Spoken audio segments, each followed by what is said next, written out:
welcome to Sahara, bitch.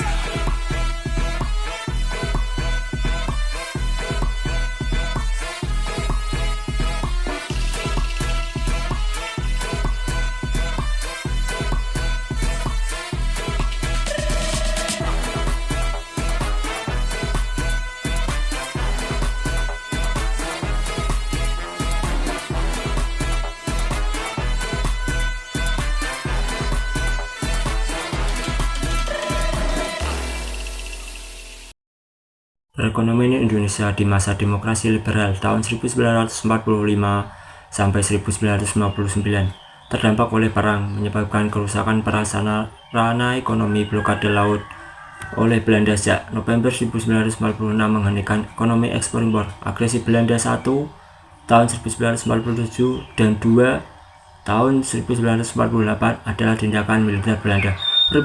Pemerintah RI mengeluarkan mata uang ori pada bulan Oktober 1946 untuk mengatasi masalah 4 miliar rupiah Jepang yang rendah nilainya.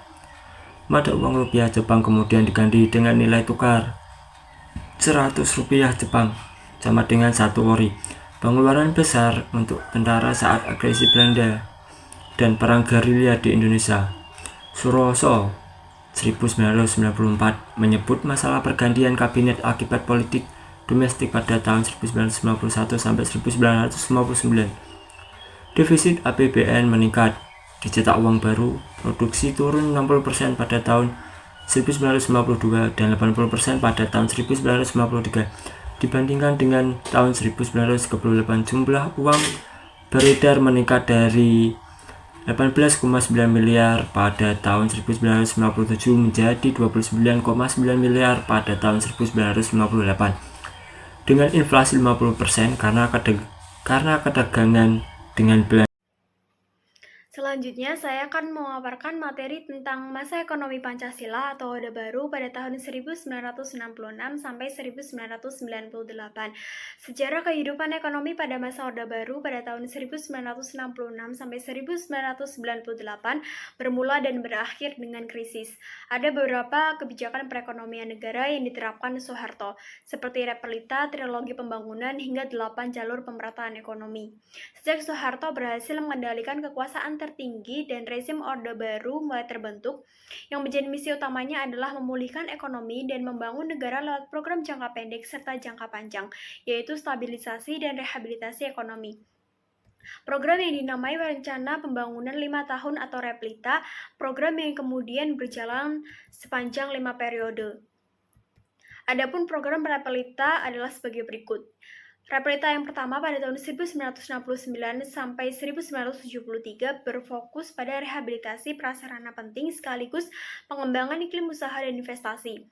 Repelita yang kedua pada tahun 1974 sampai 1979 dan repelita yang ketiga pada tahun 1979 sampai 1984 berfokus pada pencapaian pertumbuhan ekonomi, stabilitas nasional dan pemerataan pembangunan dengan penekanan pada sektor pertanian dan industri yang mengolah bahan mentah menjadi bahan baku.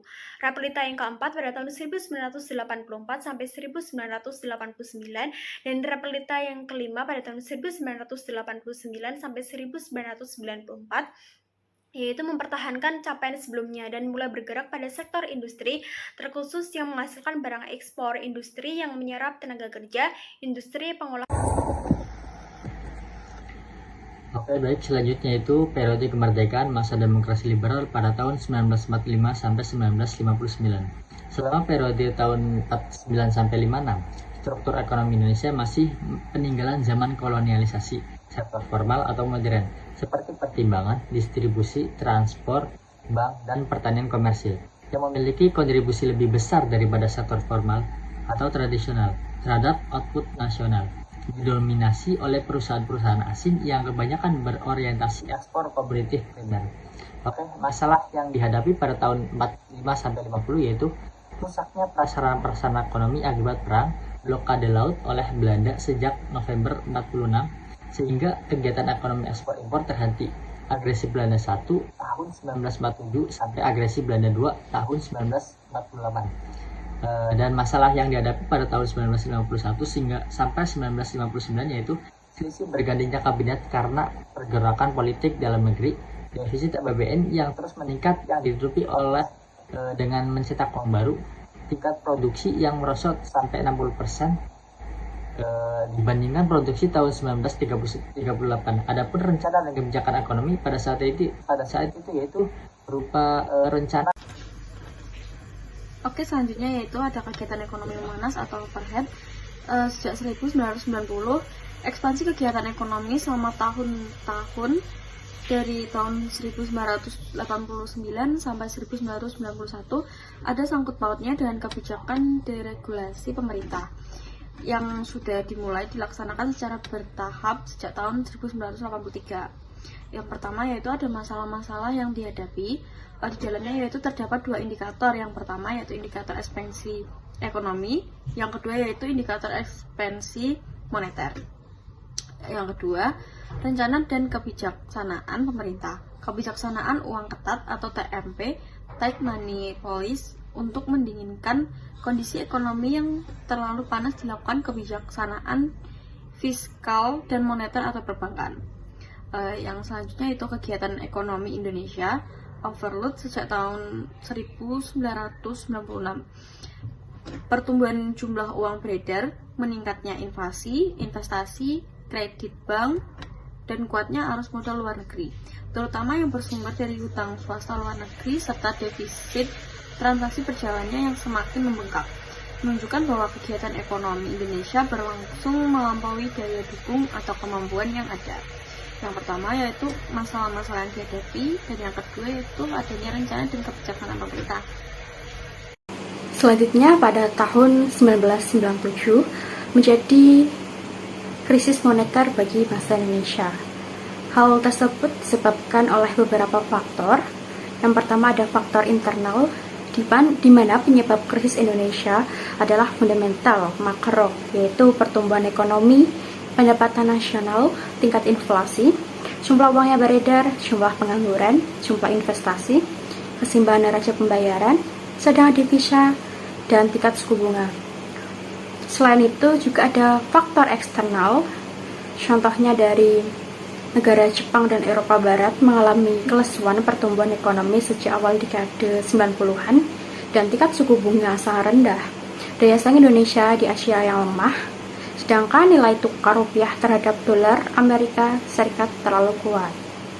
Selain faktor tersebut, ada beberapa teori, yaitu ada teori konspirasi, terus ada teori contagion, yaitu menularnya amat cepat dari satu negara ke negara lain disebabkan investor asing yang merasa ketakutan. Selanjutnya ada teori business cycle atau konjuntur. Selain itu juga ada faktor non-ekonomi, yaitu dari dampak psikologis dari krisis ekonomi itu sendiri. Pada tahun 1998 terjadinya kontraksi ekonomi di Indonesia. Masalah yang dihadapi setelah krisis yang menjadi persoalan penting sekarang ini bagi Indonesia adalah menyangkut biaya krisis atau besarnya pengorbanan yang harus dibayar akibat krisis dan lamanya pengorbanan itu harus dipikul. Biaya sosial, satu, kerusuhan di mana-mana sejak Black May 1998, 2, banyak orang kekurangan gizi, 3, anak putus sekilah meningkat, 4, kriminalisasi makin tinggi.